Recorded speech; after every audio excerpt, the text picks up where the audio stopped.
Income tax act 1961 और income tax act 2025 जो कि 1 अप्रैल 2026 से लागू हुआ है के बीच में एक डिटेल्ड और एनालिटिक कंपैरिजन करेंगे एकदम सिंपल तरीके से, एकदम लेमन भाषा में।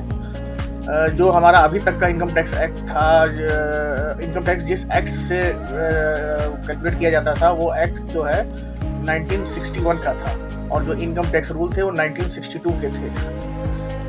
और अभी 1 अप्रैल 2026 से ये इनकम टैक्स एक्ट नया वाला अपडेटेड वर्जन 2025 लागू हो गया है, और इनकम टैक्स एक्ट रूल 2026 2026 1 अप्रैल 2026 से लागू हो चुके हैं।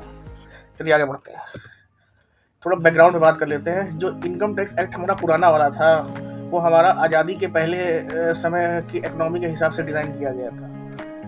सबसे पहले इनकम टैक्स अंग्रेज लाए थे। जब 1857 की क्रांति हुई थी तब अंग्रेजों को एक चीज़ ये खटकी कि ये इतना पैसा आया कहाँ से इन लोगों के पास जिससे इन्होंने गोला बारूद असला खरीदा।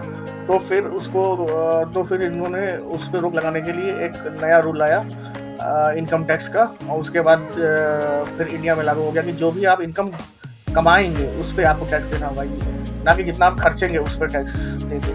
जो भी आप इनकम गेन करेंगे, जो भी आप कमाएंगे अर्न करेंगे उस पर आपको टैक्स देना होगा। एक डिफरेंट स्लैब रख दिया गया। इस अमाउंट से ज़्यादा आपकी इनकम अगर बढ़ रही है, इस स्लैब से ज़्यादा, तो आपको इतना परसेंट देना होगा, फिर उसके बाद इतना परसेंट देना होगा। तो उसी को मद्देनजर रखते हुए 1961 का एक्ट आया। उसके बाद से जो एक IT डिपार्टमेंट बनाया गया जो कि CBDT के अंदर है, सेंट्रल बोर्ड डायरेक्ट टैक्सेस, जो मिनिस्ट्री ऑफ फाइनेंस के अंदर आता है, वो फिर इनकम टैक्स को उसी एक्ट के हिसाब से रेगुलेट करने लगी। और इस एक्ट को बल देने के लिए आया इनकम टैक्स रूल 1962, जिसमें कि उस एक्ट के जो सेक्शन है, प्रोविजन है, जो उसमें एक्सप्लेन किया गया कि कैसे इसको एग्जीक्यूट करना है।